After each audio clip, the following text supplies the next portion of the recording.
Mu buzima busanzwe bwa hano ku isi buri muntu wese agira urugendo agomba kugenda uko byagenda kose,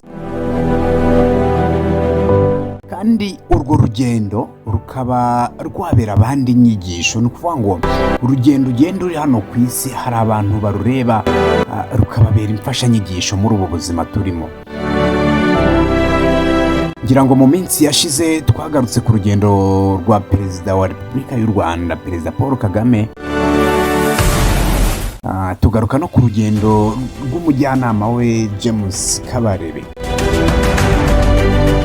Uyu nguyu naherutse gushyirwa mu kiruhuko cy'izabukuru. Umuntu aturuka kure buriya, nta kure habaho Imana itakura umuntu.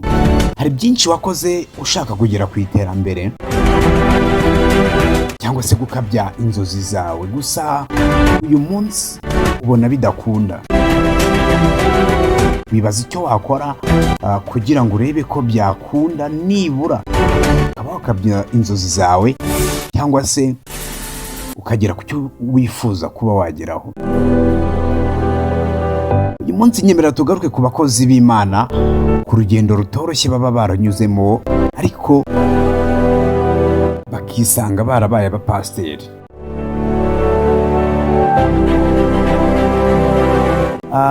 Umubare si munini w'abapasiteri b'abagore bari mu Rwanda ugereranyije n'abagabo, ariko uko byagenda kose abarimo hari isomo baduhereza mu buzima, hari byinshi batwigisha.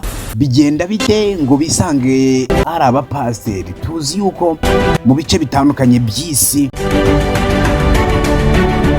igitsina gore cyangwa se umugore muri rusange kugira ngo agere mu mwanya ukomeye, kugira ngo abone akazi gakomeye, bisaba ruswa y'igitsina. Ntabwo ari mu bice byose by'igihugu cyangwa se mu bice byose by'isi, ariko ahenshi dukomeza kugenda twumva ayo madosiye y'abantu bagiye nyine batanga ruswa kugira ngo bagere mu myanya barimo ikomeye. Ese uhise wibaza ngo ubwo no kuba pasiteri b'abagore niko bigenda?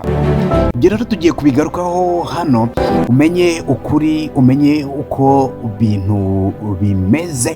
Iyi ni Star Galaxy TV, njye nitwa Kebris Umugwaneza, bahaye ikaze.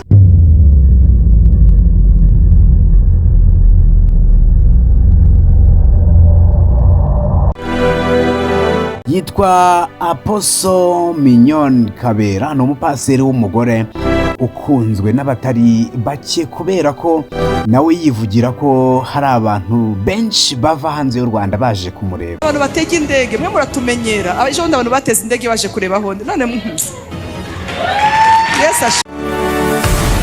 Nyemera rero nkwerekeze kuri uyu muvugabutumwa, turebe byinshi bimuvugwaho, tumugarukeho nyine tumuganireho.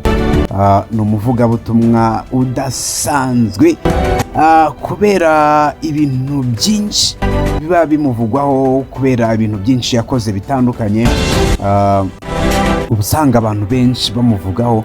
Natwe rero uyu munsi hari ibyo twamwigiraho, hari byinshi twamwigiraho, ubundi tukareba ko twabaho ubuzima buzuye. So nyemera rero nyine twerekeze kuri uyu mugore abenshi bakomeje kugenda bagarukaho, ukomeje kugenda avugisha benshi kubera imirimo idasanzwe akora hano mu Rwanda, ndetse igatuma n'amahanga ahurura aje kureba. Uyu nguyu urusengero yigishirizamo ruhora rwuzuye kubera imyigishirize ye. Uhise wibaza ngo kubera iki akunzwe kuri uru rwego? Imana ishimwe kuba duhuye nawe, uri umubyeyi mwiza. Twaravuze nidukura tuzaba nkawe, ugira amagambo meza dukomeza cyane. Imana yo mu ijuru igikubira. Mignone Kabera ni umubyeyi w'abana batatu, ni nawe watangije Women Foundation Ministries ndetse n'urusengero rwitwa Nobel Family Church. Uru ni urusengero ruhora rwuzuye, nabikubwiye. Abenshi baba bari muri uru rusengero ahanini usanga ari urubyiruko, kubera ko baje kumva inyigisho ziwe atanga. Uyu mupasiteri Mignone Kabera mbere yuko akizwa nawe yari umuntu nk'abandi bose, dore ko ngo yiberaga mu kabari akajya yishimisha nyine nk'abandi, akajya kwishimisha n'inshuti ziwe.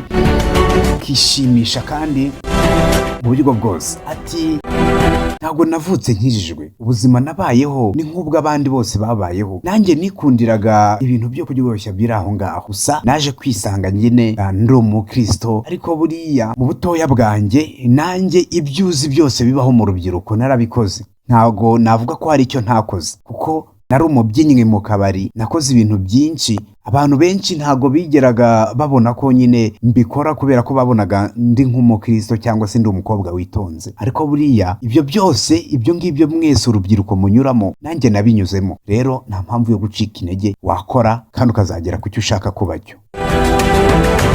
Ngayo nguko rero yavukiye i Burundi, aba ari naho akurira, ariko nyuma iwabo baza kuza gutura mu Rwanda.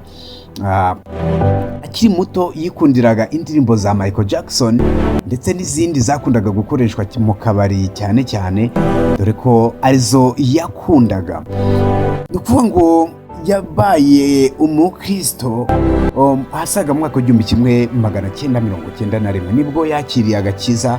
Gusa nubwo yakiriye agakiza muri uyu mwaka nyine, muri iki gihe ntabwo yahise areka imico imwe n'imwe yari afite, nk'iyo nakubwiye nyine yo kujya mu kabari. So icyabaye rero kuri Mignone Kabera byagiye biza gake gake. Ni amagambo yivugira, avuga ko gukizwa nubwo akijijwe mu mwaka w'igihumbi kimwe magana cyenda mirongo cyenda na rimwe bitahise biba igisobanuro cyo kuba yakizwa, ahubwo byagiye biza gake gake. Mignone Kabera avuga ko nubwo atahise akizwa, bikagenda biza gake gake, uyu munsi abantu benshi dushobora kumwigiraho ibintu bitandukanye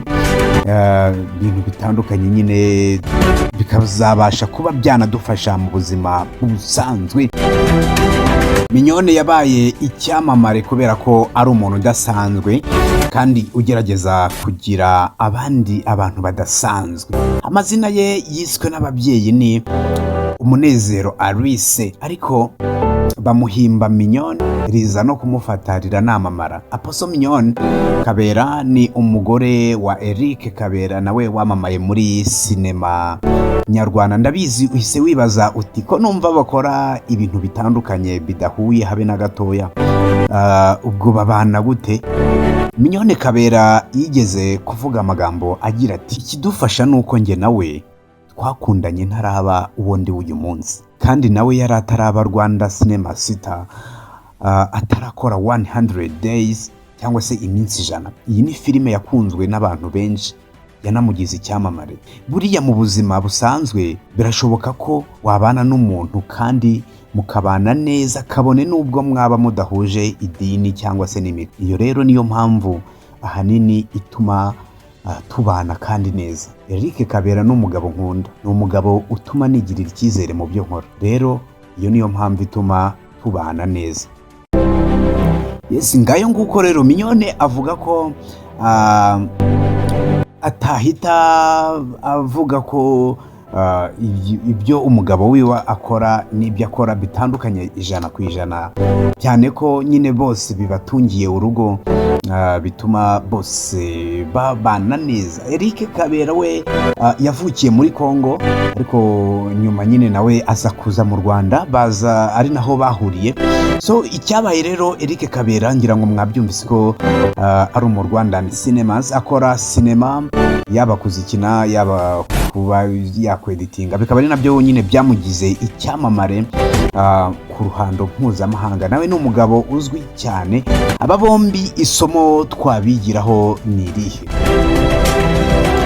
Isomo rikomeye twakwigira kuri aba ngaba, kuba H.E Kabera na Mignone Kabera bakora ibintu bitandukanye, ariko inyamara ubuzima bakabuhuza fresh, bakabana nyine ndetse bakanabana byuzuye. Navuga ko ari ibintu byahereza isomo buri wese. Ntuzigere utinya muri uru rugendo urimo. Birashoboka ko hari byinshi biguca intege, hari byinshi bituma ubona utagera ku nzozi zawe, bituma utagera ku ntego zawe, ariko jya usenga ubundi wizera Imana, hari igihe bizakunda. Impamvu bitarakunda uyu munsi ni isaha y'Imana itaragera.